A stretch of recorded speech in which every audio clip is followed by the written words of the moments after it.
كما صليت على إبراهيم وعلى آل إبراهيم إنك حميد مجيد.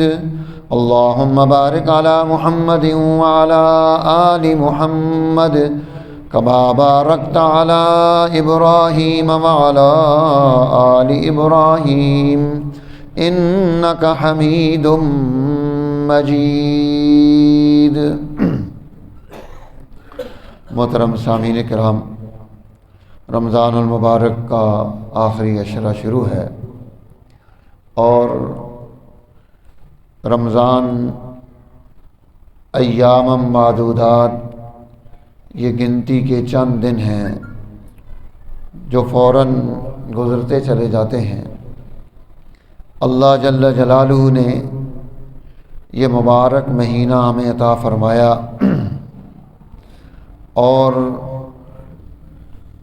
حضور نبی اکرم صلی اللہ علیہ وسلم نے اس مبارک مہینے میں بہت زیادہ اہتمام فرمایا.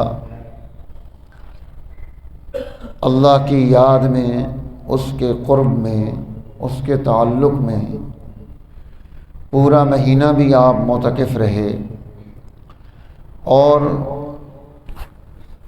پھر یہ آخری عشرہ، اس کا اہتمام اللہ کے نبی کے ہاں بہت زیادہ ہوتا تھا کہ کوئی وقت، کوئی لمحہ، کوئی لحظہ، کوئی سیکنڈ وہ بھی غفلت سے نہ گزرے، اور جتنی بھی رحمتیں پورے سال پر محیط ہیں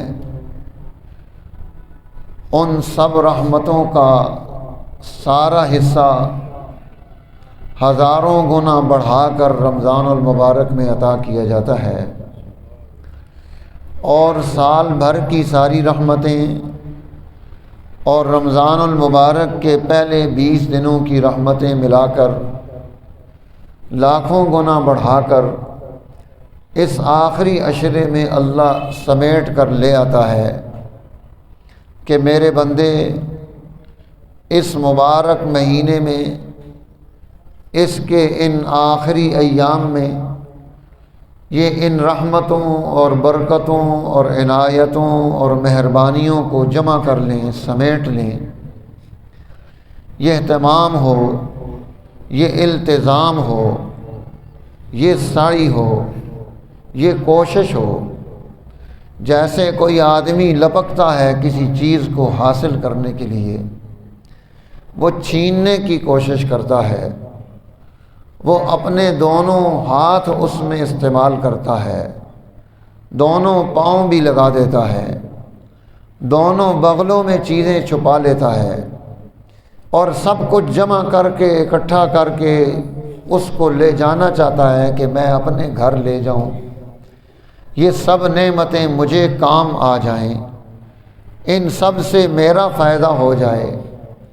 اسی طرح اب ان ساری رحمتوں کو لپک کر حاصل کرنا ہے، ان کو جمع کرنا ہے اور ان کو اپنے پاس لے کر جانا ہے، اپنے ساتھ رکھنا ہے. وقت اس کی مثال برف کی طرح ہے، اسے جتنا بھی ڈھانک کے رکھو، جتنا اس کو سنبھال کے رکھو، وہ آہستہ آہستہ پگھلتی رہتی ہے، پگھلتی رہتی ہے، پگھلتی رہتی ہے، یہاں تک کہ ختم ہو جاتی ہے.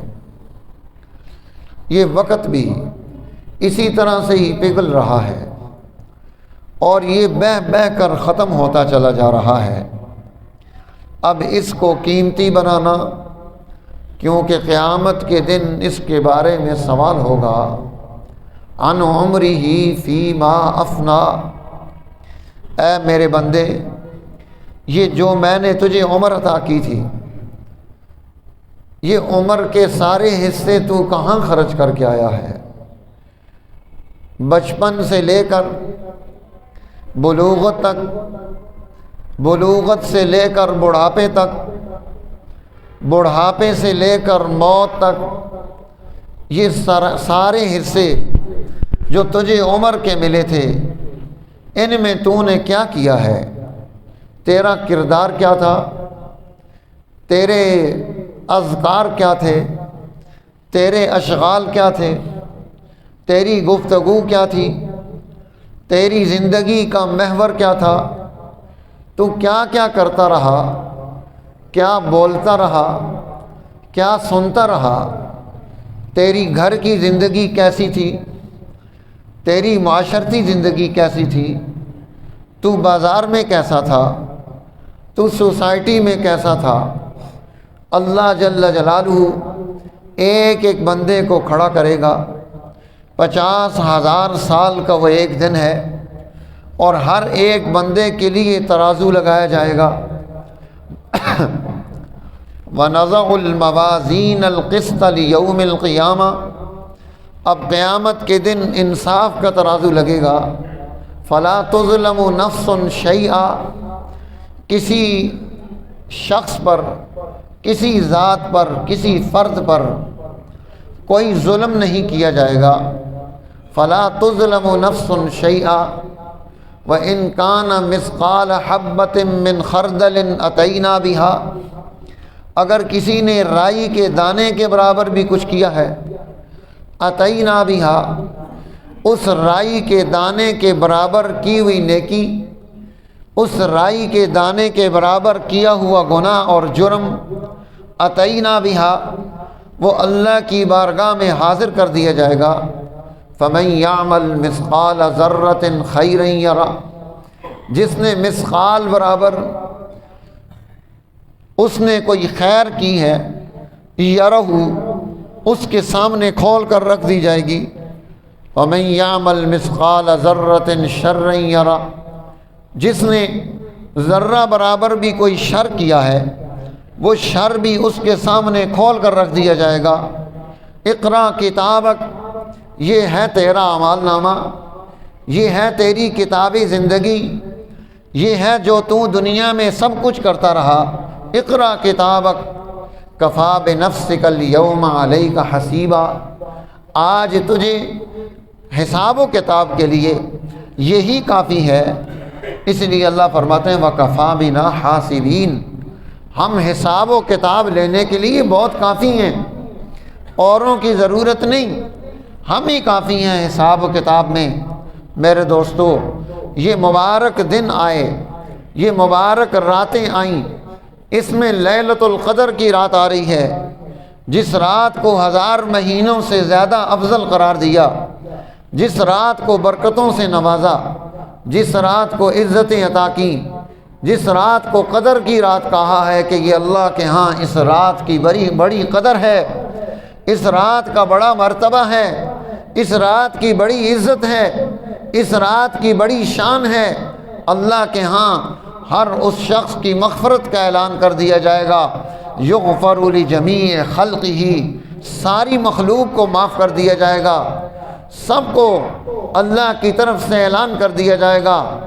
اعلان عام ہے، اذهبوا انتم الطلقاء، جاؤ تمہیں آزادیاں مل گئیں، جاؤ تمہارے لیے مغفرت ہے، جاؤ تمہارے لیے بخشش ہے، جاؤ تمہارے لیے انعامات ہیں، جاؤ تمہارے لیے احسانات ہیں، جاؤ تمہارے لیے مہربانیاں ہیں۔ لیکن اللہ جل جلالہ کے حبیب فرماتے ہیں یہ اعلان عام ہے، ہر چھوٹے سے چھوٹے کو معاف کیا جا رہا ہے، ہر بڑے سے بڑے کو معاف کیا جا رہا ہے، ہر ایک کے لیے مغفرت کے فیصلے کیے جا رہے ہیں۔ اس میں سب کو جہنم سے آزادیاں دی جا رہی ہیں۔ اس مبارک مہینے میں جہنم سے آزادیاں ملی، اس آخری عشرے میں جہنم سے آزادیاں ملی۔ اب معتکفین کو اعتکاف کا حکم دیا، اللہ کے گھر میں آ کر، اللہ کی بارگاہ میں آ کر، اللہ کے دربار میں آ کر اب تم نے یہاں اعتکاف کرنا ہے۔ اسی لیے پیغمبروں کو حکم دیا ان طہرا بیتی، میرے گھر کو پاک کر کے رکھو، للطائفین والعاکفین والرکع السجود، جو لوگ یہاں آ کر طواف کریں گے ان کے لیے، جو یہاں اعتکاف بیٹھیں گے ان کے لیے، جو رکوع کریں گے ان کے لیے، جو سجدے کریں گے ان کے لیے، جو توبہ اور انابت کے لیے آ رہے ہیں اللہ کی بارگاہ میں اپنے گناہوں کی معافی تلافی کے لیے آ رہے ہیں، ان کے لیے اب اس گھر کو پاک کر کے انہیں ایک ماحول فراہم کیا جائے کہ یہ اللہ کی بارگاہ میں حاضر ہو کر اپنے گناہوں کی ندامت کو اور آنسو بہا کر اپنے آپ کو طاہر کر کے پاک اور مطہر کر کے یہ اللہ کی بارگاہ میں یہ بندہ مومن سرخرو ہو کر جائے، یہ سرخرو ہو کر وہاں پہنچے، اللہ کی عدالت میں پہنچے، اسے پریشانی نہ ہو۔ میرے دوستو، جب انسان نے گناہ کیا ہوتا ہے، جب اس نے کوئی جرم کیا ہوتا ہے اور اس کے بعد اس کے دل میں ایمان کی رتی موجود ہوتی ہے، تو وہ گناہ جو اس نے غلطی کی ہے اگر ایمان کی رتی اندر موجود ہوگی تو وہ اس گناہ کو گناہ سمجھے گا، وہ عدالت میں پیش ہوتے ہوئے ڈر رہا ہوگا، اس کے جسم پر کپ کپی طاری ہوگی۔ یہ دنیا کی عدالت کا حال ہے، کیوں کہ یہ کبھی عدالت گیا ہی نہیں، یہ تو بڑا صاف ستھرا انسان تھا، اسے کبھی ضرورت پیش نہیں آئی۔ اگر کسی عام مسلمان کو عدالت میں جانا پڑ جائے، اس کو لالے پڑ جاتے ہیں، عدالت میں جانا پڑ جائے گا، وہاں پر جج کے سامنے حاضر ہونا ہے، وہاں پر سوال جواب ہوں گے، وہاں پر حساب کتاب ہوگا۔ وہ جج عالم الغیب نہیں، وہ جج عالم الشہادہ نہیں، اس کے پاس تمہارے لکھے ہوئے اعمال نامے نہیں۔ میدان محشر میں، عالم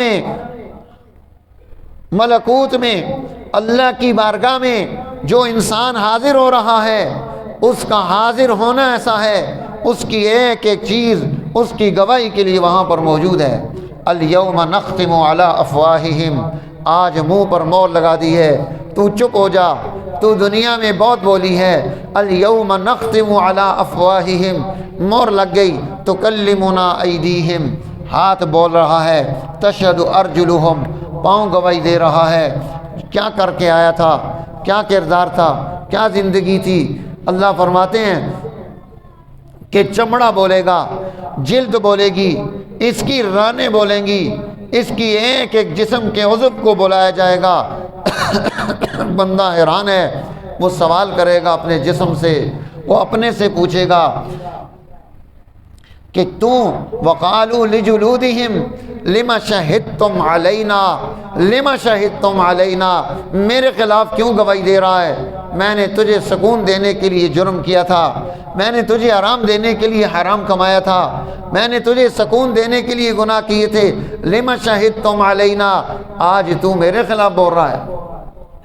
چمڑا بولے گا، وقالوا لجلودہم لما شہدتم علینا قالوا انطقنا اللہ الذی انطق کل شیء، آج اس رب کریم نے اجازت دے دی بولنے کی، جس نے ہر چیز کو اجازت دے دی ہے، وہ جس کو چاہے بلوا سکتا ہے۔ آج اس نے چمڑے کو حکم دیا تو چمڑا بول رہا ہے، ہڈی کو حکم دیا تو ہڈی بول رہی ہے، بازو کو حکم دیا تو بازو بول رہا ہے۔ یہ سب ہمارے خلاف یہ دعویٰ دائر کرنے والے وہاں پر آئیں گے۔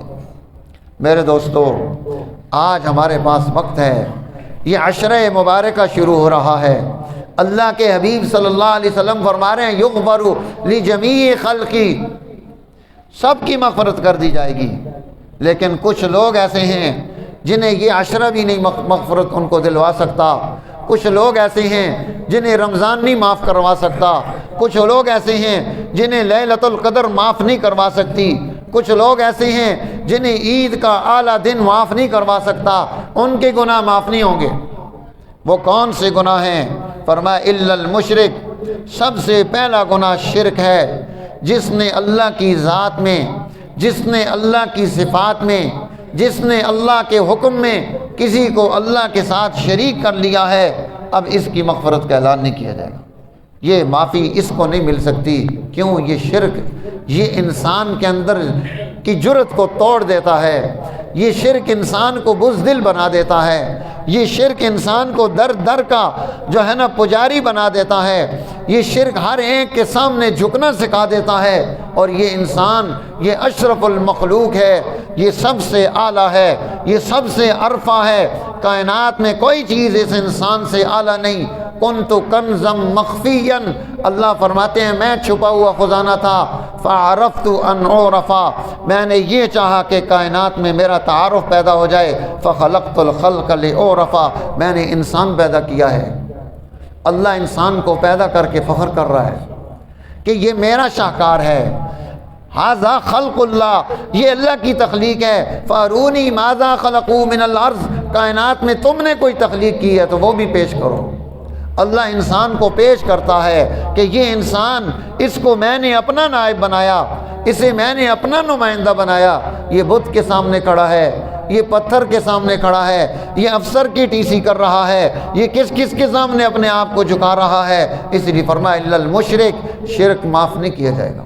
دوسرا گناہ فرمایا عاق لوالدی، یہ انسان کا سماجی گناہ قرآن پیش کرتا ہے۔ سوسائٹی کے ساتھ جن گناہوں کا تعلق ہے قرآن ان کو پیش کرتا ہے، جن کا تعلق خاندانوں کے ساتھ ہے قرآن ان کو پیش کرتا ہے۔ اللہ کے حبیب اسے ایڈریس کر رہے ہیں۔ یہ نہیں فرمایا تھے نمازیں کم پڑھی ہیں، اس نے روزے کم رکھے ہیں، اس نے حج کم کیے ہیں، اس نے فلاں نیکی کم کی ہے، اس نے ذکر کم کیا ہے۔ نہیں، فرمایا عاق لوالدی، جس نے ماں باپ کی نافرمانی کی ہے اسے نہیں معاف کیا جائے گا، چاہے جتنی نمازیں پڑھ لے، چاہے جتنے روزے رکھ لے، چاہے جتنے حج کر لے، چاہے جتنے ذکر کر لے، چاہے جتنا استغفار کر لے، جب تک اپنے ماں باپ کی فرما برداری اختیار نہیں کرتا ہے یہ رات اس کی مغفرت کے لیے نہیں ہے۔ تو اب ہم میں سے ہر ایک نے دیکھنا ہے کہ میں نے اپنی مغفرت کا سامان جمع کیا ہے، میں نے اللہ کی رضا کا سامان جمع کیا ہے۔ خوش قسمت ہے جس کے ماں باپ موجود ہیں، ان کی خدمت کر کے جنت کما سکتا ہے، جس کے چلے گئے ہیں ان کے لیے استغفار کر کے جنت کما سکتا ہے۔ دوسرا اللہ کے حبیب نے فرمایا، یہ دو ہو گئے، تیسرا فرمایا مشاحن، جس کے دل میں کینہ چھپا ہوا ہو مسلمان بھائی کے بارے میں، بغض رکھتا ہو، اندر کی بیماری ہے اس کے اندر، فی قلوبہم مرض، اس کا دل بیمار ہے، اپنے کسی مسلمان بھائی کے بارے میں اس کے دل میں ایک کینہ پڑا ہوا ہے۔ میرے دوستو مغفرت نہیں ہے، اس کینے کو نکالنا ہوگا اندر سے، اس کو کھریدنا پڑے گا۔ ہم کسی کے خلاف بولتے ہیں تو پتہ چلتا ہے کہ اندر کینہ چھپا ہوا ہے۔ کینہ نظر کیسے آئے گا؟ جب آپ کسی مجلس میں بیٹھ کر کسی کے خلاف بات کریں گے، اب پتہ چلے گا اندر کوئی گناہ چھپا کے رکھا ہے، اسی لیے تو یہاں بیٹھ کر بول رہا ہے۔ اپنے کینوں کو اندر سے نکالنا، اس کالے ڈاٹ کو ختم کرنا، دل کو منور کرنا، دل کو پاک اور صاف کر دینا۔ اللہ کے حبیب فرما رہے ہیں مسجد نبوی شریف میں، ابھی جو آئے گا یہ جنتی ہے۔ ایک نوجوان آتا ہے، جوتیاں رکھتا ہے، اللہ کے حبیب کی مجلس میں بیٹھتا ہے، واپس چلا جاتا ہے۔ ایک صحابی اٹھتے ہیں، اس کے ساتھ 3 دن گزارتے ہیں کہ یہ کون سا ایسا عمل کرتا ہے جس عمل کی وجہ سے اللہ کے حبیب اسے دنیا میں جنتی ہونے کا سرٹیفکیٹ عنایت فرما رہے ہیں۔ جب اس نے دیکھا کہ کوئی کام ایسا نہیں جو یہ کر رہا ہو میں نہ کر رہا ہوں، اس نے پوچھ لیا، بھائی میری کوئی ناراضگی خاندان سے نہیں ہے، میں تیرے بارے میں تحقیق کرنا چاہتا تھا، اللہ کے نبی نے تجھے جنتی کہا ہے۔ اس نے کہا تیرے سامنے ہیں، ہاں میں اپنے دل میں کسی کے لیے کینہ نہیں رکھتا ہوں، اگر کسی نے زیادتی کر دی ہے اسے چھپا کے نہیں رکھتا، وقت آئے گا خاندان والے جمع ہوں گے، کسی کے سامنے اس کو بے عزت کروں گا۔ اب یہ انتظار میں ہے، انتظار میں سال گزر گیا، اندر بیماری بڑھ رہی ہے، جنت حرام ہو گئی، جنت حلال ہو گئی، یہ لگا ہے ذکر کرنے، نمازیں پڑھنے، حج کرنے۔ میرے دوستو یہ سماجی بیماری ہے، نکالنی پڑے گی، ہر ایک کو نکالنی پڑے گی، ورنہ مغفرت کا کوئی اعلان نہیں اس کے لیے۔ یغفر لجمیع خلقہ ہے، سارے معاف ہو جائیں گے، کینہ پرور معاف نہیں کیا جائے گا۔ نکالو اپنے اندر سے اس بیماری کو۔ اگر بغض رکھ کر چلو گے، ایمان محفوظ ہے لیکن آگے کے لیے پریشانیاں موجود ہے، اس لیے کہ اندر یہ سماجی بیماری رکھ کر چل رہا ہے۔ اللہ کے حبیب نے ایک اخلاقی بیماری بھی ارشاد فرمایا مدبر خمر، جو شراب کا عادی ہے، روزانہ شراب پیتا ہے، شراب کی محفلوں میں جاتا ہے، اس نے اپنی زندگی کا اوڑھنا بچھونا ایسے بنا لیا ہے، سب کی مغفرت کر دی جائے گی۔ یہ شراب پی کر، اس کو شراب سماج میں گناہ پر اکسائے گا، بد اخلاقیوں پر اکسائے گا، جرائم پر اکسائے گا، اس کے اندر گناہ پیدا ہوں گے، یہ سوسائٹی کے لیے خرابی کا سبب بنے گا۔ اللہ کے حبیب فرما رہے ہیں اس کی مغفرت نہیں ہے۔ تو میرے دوستو، اب ہم نے دیکھنا ہے کہ ہم کہاں کھڑے ہیں۔ ہم دین کے اعتبار سے ہم مغفرت کے لیے آئے ہیں، لیکن مغفرت ملتی کس کو ہے؟ بخشش کس کے لیے ہے؟ یہ اللہ کے حبیب سماجی بیماریاں بتا رہے ہیں، ان سماجی بیماریوں کو ٹھیک کرنا ہے۔ ہم صرف وضع قطع کو ٹھیک کرنے کے چکر میں لگے ہوئے ہیں۔ یہ وضع قطع یہ اندر نہیں بدلے گا تو باہر وضع قطع ٹھیک کر بھی لی تو اللہ کے ہاں سرخرو نہیں ہو سکتا ہے۔ اس لیے اندر کے جسم کو تبدیل کرنا ہے۔ اللہ کے حبیب صلی اللہ علیہ وسلم صحابہ کے اندر جو خوبیاں منتقل کر کے گئے وہ ہم نے اپنے اندر منتقل کرنی ہے۔ جب ہم یہ کریں گے تو پھر ہم اس کی تاثیر حاصل کر سکتے ہیں۔ اس لیے آج بھی وقت ہے، ابھی 10 دن موجود ہیں، ابھی بڑا وقت موجود ہے، ابھی ہم نے اس کا اہتمام کرنا ہے۔ ہر ایک اپنا انالیسس کرے، گھر بیٹھ کر تاریکی میں سوچے میرے اندر کون کون سی خرابی موجود ہے۔ ہر ایک سوچے، میں مفتی بھی سوچوں، آپ بھی سارے سوچیں ہمارے اندر کیا خرابی موجود ہے، کہیں ایسا نہ ہو ہماری ساری نیکیاں ایک طرف ہوں، اللہ فرمائے جاؤ تمہارے لیے کوئی مغفرت نہیں۔ جب وہاں سے دھتکار دیے جائیں گے پھر کوئی دروازہ نہیں ہے اس دروازے کے سوا جو کھٹکھٹا کر وہاں سے انسان نکل کر کامیاب ہو جائے۔ تو ہم نے اس کا اہتمام و التزام کرنا ہے۔ اللہ جل جلالہ نے ہمیں یہ موقع عنایت کر دیا، اب اس موقع سے فائدہ اٹھانا یہ بڑا ضروری ہے۔ اس لیے اعتکاف کا اہتمام بھی ہے۔ جن لوگوں کو اللہ نے وسعت دی وہ اعتکاف کا اہتمام کریں، اور جو ہے قرآن حکیم کی تلاوت کا اہتمام، ذکر و اذکار کا اہتمام، خاندانوں کو جوڑنے کا اہتمام، ان سب چیزوں کو، اور صدقۃ الفطر جو ہے وہ ہم نے ادا کرنا ہے۔ یہ بھی ایک ضروری امر ہے کہ جس نے روزہ رکھا ہے اب وہ صدقۃ الفطر ادا کرے۔ عام آدمیوں کے لیے 250 روپے ہیں، جنہیں اللہ نے وسعت دی ہے وہ 1500 روپے فی کس دیں، جنہیں اللہ نے اور وسعت دی ہے وہ 3000 روپے فی کس دیں۔ اللہ کے نبی نے گندم، کھجور اور کشمش اور جو اور اس طرح کی یہ ساری چیزیں ان کو پیش کیا ہے۔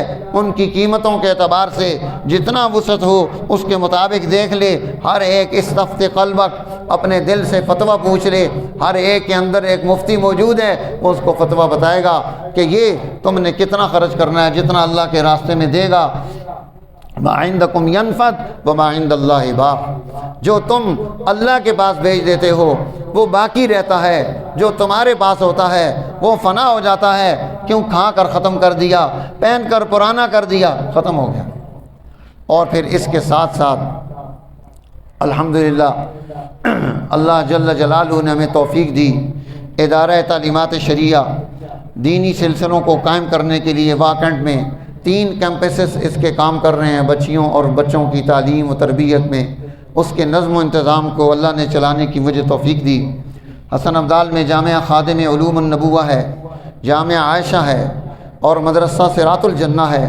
یہ تمام دینی ادارے الحمدللہ ان کی نگرانی اور ان کے امور کو چلانے کی اللہ نے مجھے توفیق عنایت فرمائی ہے۔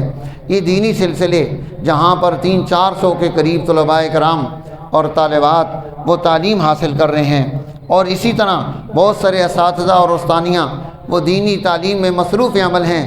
ان تمام دینی سلسلوں کو چلانے کے لیے، آگے بڑھانے کے لیے الحمدللہ میں کبھی یہاں سے باہر کسی جگہ کسی علاقے میں نہ اندرون ملک اور نہ بیرون ملک چندے کے لیے کبھی بھی نہیں گیا۔ جو اللہ نے ہمیں توفیق دی ہے اس میں سے کرتے ہیں، اور نہ ہی کسی کے پیچھے پھرتے ہیں، نہ کوئی ہمارا نمائندہ ہے جو کہیں جائے اور جا کر کوئی چندہ کر کے لے کر آئے۔ ہماری ترتیب نہیں ہے۔ اللہ جل جلالہ نے آپ میں سے جس کو توفیق دی ہے، جس مد میں وہ دے سکتا ہے، مختلف مدات میں یہاں کام ہوتے ہیں، تو اس کا نام بتا کر کے اس مد میں ہم یہ چیز دے رہے ہیں، کیونکہ زکوٰۃ کی مد الگ ہے، عطیات کی الگ ہے، اور اسی مد میں چیز استعمال ہوتی ہے۔ جیسے زکوٰۃ کی مد سے استادوں کو تنخواہ نہیں دی جا سکتی، تعمیر کا کام نہیں ہو سکتا، اسی طرح عطیات کی مد میں سے کچھ کام ہوتے ہیں جو یہ والے ہم کرتے ہیں۔ تو اس میں سے بھی اپنے پاکٹ منی میں سے بھی حصہ نکالنا چاہیے۔ جن جن کو اللہ نے توفیق دی ہے وہ ان دینی سلسلوں کو چلانے کے لیے ہمارے ساتھ جب وہ آگے بڑھیں گے جیسے آپ بڑھ رہے ہیں، اللہ جل جلالہ اس سعی کو قبول و مقبول فرمائے اور ہمیں توفیق دے۔ الحمدللہ یہ جتنے ادارے ہیں یہ غیر فرقہ وارانہ کام کرتے ہیں، ان میں آنے والوں کو دین کا پورا تعارف کرایا جاتا ہے، دین کے تعارف کے ساتھ ساتھ انہیں دنیاوی علوم میں بھی ماہر کیا جاتا ہے تاکہ وہ اپنی اگلی زندگی اچھی باروزگار بھی گزار سکیں۔ ان تمام چیزوں پر جو اخراجات آتے ہیں وہ ہم خود کر رہے ہیں۔ اللہ تعالی ہم سب کو مل کر دین کے ان سلسلوں کو آگے بڑھانے کی توفیق نصیب فرمائے۔